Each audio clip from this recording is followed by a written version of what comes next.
Hello everybody, this is Erin and I am a Close to My Heart consultant, and today I was going to show y'all a few things about how I'm going about doing my Picture My Life kits. If you follow my blog, then you know that I have been doing Project Life for quite a long time, and I do it on a regular basis with my everyday pictures and cell phone pictures, whatever family events that we have go on. Those are going in a Project Life album. And the new Picture My Life kits from Close to My Heart are wonderful. And they're kind of designed to be a theme-specific kit. So you can use them, and I have used them in my regular Project Life album, but I think a Picture My Life album specifically with one kit would be really a nice gift to give someone, or a way to keep up with the family, the way the family grows. And that's the way that I am using it.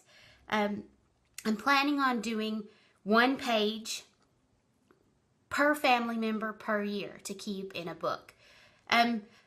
Especially for the adults. Maybe on some of the kids I may do 2 pages because they grow so fast and they change in our family so quickly, but that's kind of my plan, is to do it and keep a whole album of family members with using the Picture My Life. The first kit that I am using is the Laughing Lola, and really the reason I chose it was because I had several girls in our family that I had their pictures ready to put into the album. So that's the one I picked first. And what I wanted to show you today is that I actually used the kit for one of the boys in our family, and I want to give you some tips on the way that I do it. The kit it's from the Laughing Lola collection, paper collection that's retired unless you use it on Studio J.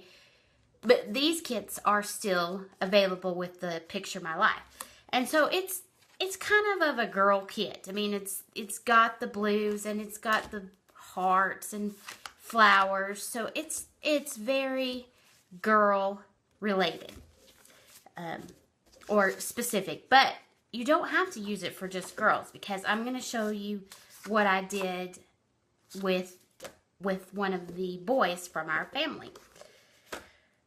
One of my other tips is that I like to use square photos. And the reason why I like to use square photos the most is because I'm trying to get as many pictures on one page as possible. And I do this with my Project Life albums. I don't necessarily do a picture a day. I usually do a 1-page spread per week. Sometimes if there's a big event like 4th of July or something like that, where I took a lot of pictures, then of course I use bigger than the 1-page spread. But for the most part, my week is 1 page. So by using the square photos, I don't have to be so concerned about whether they're going to go on the page this way or they're going to go on the page that way, because they're going to fit. If I use this pocket and I put a square one right here, it's the same as if I put a square one right there. So that's why I like the squares, because I don't have to concentrate or think so hard on laying it all out on the in the page protector, because we have pockets that go up and down and we have pockets that go sideways. So that is, I like to use them, and really it's a simple thing. I create these in Photoshop and print them here at home, but it's a super simple process. You just create, this is a 5x7, and I just create a new 5x7 document in Photoshop and then drag and drop the photos in there and save it as a JPEG to my computer. So I can either print it at home or I can send it off to Walgreens or somewhere like that and have it printed.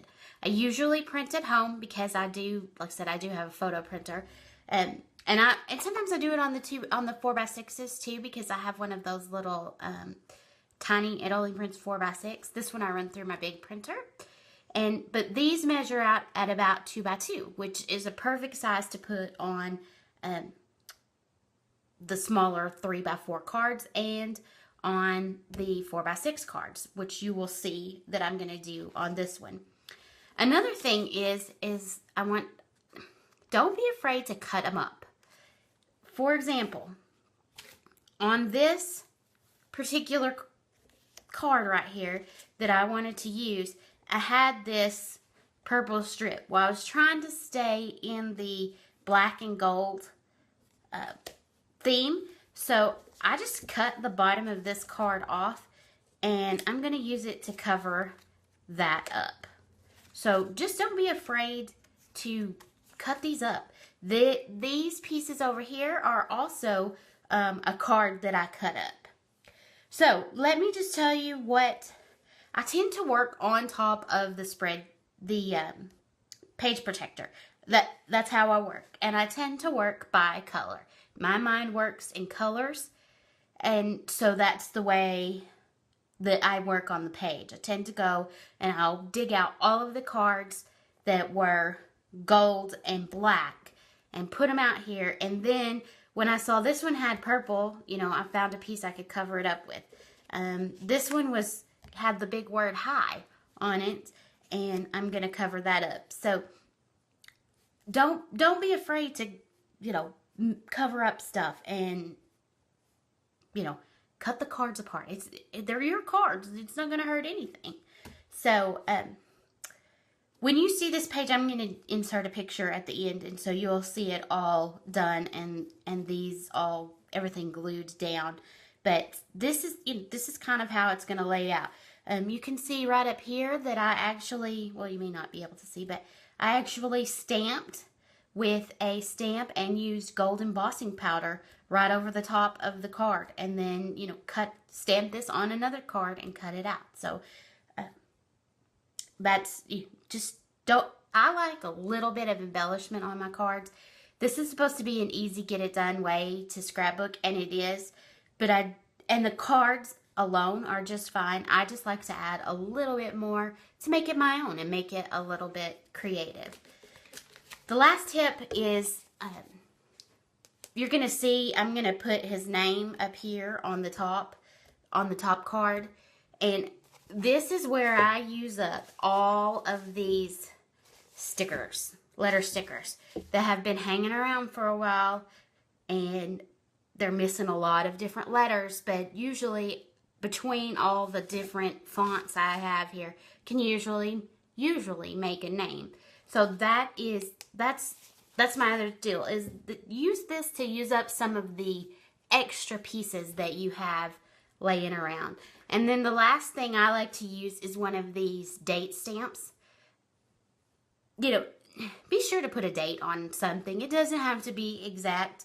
I know that this was sometime in June when they came to visit us, so I know it's roughly in June, and I'll go back and I'll look on the calendar and say, okay, it was this weekend. I don't know exactly what day it is, but especially with the way I'm doing these with the kids, to keep them, you know, keep an album up to date of every year of what everybody looked like and what everybody was doing, that is a good idea to, you know, you don't have to use a date stamp. I like these a lot, and you can pick them up at any office supply store.